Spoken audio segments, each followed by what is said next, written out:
Rashtrawadi SP 20 नव्या युवा चेहऱ्यांना संधी देणार असल्याची माहिती सूत्रांनी लोकशाही मराठीला दिली आहे। 12 युवक निवडणुकीच्या तयारीला लागल्याचंही कळतंय, तर 8 नव्या युवकांना लवकरच तयारीचे आदेश दिले जाणार असल्याची माहिती आहे। राष्ट्रवादी शरदचंद्र पवार पक्षाचे संभाव्य तरुण उमेदवार नेमके कोण असणार याविषयी उत्सुकता निर्माण झाली आहे। तर हे उमेदवार नेमके कोण असतील ते सगळ्यात आधी आपण लोकशाही मराठीच्या माध्यमातून बघू शकणार आहोत। ग्राफिक्सच्या माध्यमातून राष्ट्रवादी शरदचंद्र पवार पक्ष ज्यांचा स्ट्राईक रेट लोकसभेमध्ये सगळ्यात जास्त राहिला आहे, 80% राहिलेला आहे आणि ते आता विधानसभेसाठी तरुणांना संधी देणार असल्याची माहिती आहे। आष्टीमधून मेहबूब शेख यांना संधी मिळणार असल्याचं कळत आहे, तर दुसरीकडे दिंडोरीमधून संतोष भगरे यांना संधी मिळू शकते, त्यांचं नाव चर्चेत आहे। आणि त्याचबरोबर गेवराईमधून पूजा मोरे यांचंही नाव चर्चेत आहे। तरुण तडफदार उमेदवारांना संधी दिली जाणार आहे या विधानसभेमध्ये।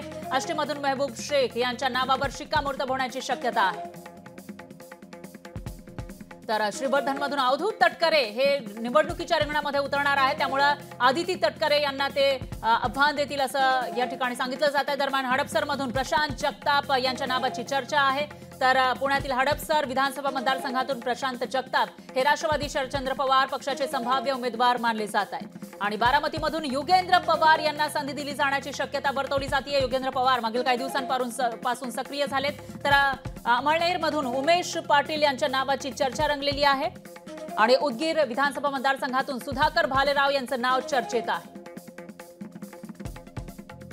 तर अणुशक्तीनगरमधून निलेश भोसले यांचंही नाव चर्चेत आहे, त्यांना संधी दिली जाणार असल्याची चर्चा सध्या रंगलेली आहे। दरम्यान परळीमधून बबन गीते किंवा माधव जाधव यांना संधी दिली जाईल अशी शक्यता वर्तवली जाते। इंदापूरमधून आप्पासाहेब जगदाळे यांचं नाव चर्चेत आहे, तर येणाऱ्या विधानसभेमध्ये तब्बल 20 तरुणांना संधी दिली जाणार असल्याची माहिती आहे।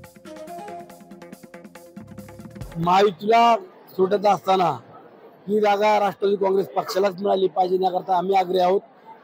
आमच्यासारख्या कार्यकर्त्यांना ती एक सुवर्ण संधीच असेल, कारण साहेबांनी ज्या दगडाला शेंदूर लावला त्याचा देव झालेला आहे। आणि आत्ताच्या मागल्या लोकसभेला पाहिलं तर चांगले शेतकऱ्यांचे पुत्र, गोरगरिबांचे पुत्र खासदार झालेले आहेत। माझ्यासारख्या शेतकऱ्याच्या मुलाला जर साहेबांनी तिकीट दिलं तर मी लढण्याच्या तयारीत आहेच आहे।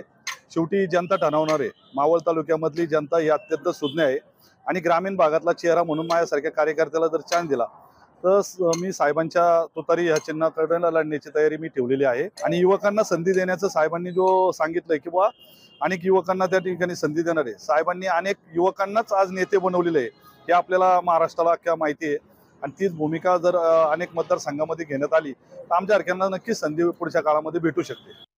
महायुतीला सुटत असताना ही जागा राष्ट्रवादी काँग्रेस पक्षालाच मिळाली पाहिजे याकरता आम्ही आग्रही आहोत।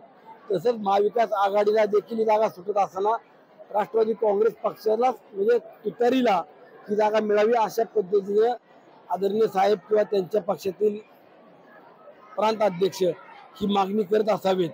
आणि जो कोणी त्यांचा उमेदवार असेल, शेवटी लोकशाही आहे आणि लोकशाहीमध्ये प्रत्येकाला संविधानाने अधिकार दिला आहे। मावळ तालुक्यात सुनील शेळकेने किती चांगले काम केलं तरी इथे काय सुनील शेळकेला बिनविरोध द्यायचा असल्यातली कोणाची भावना नसायचं कारण नाही आणि ते होणे अशा अपेक्षा मी ठेवणे।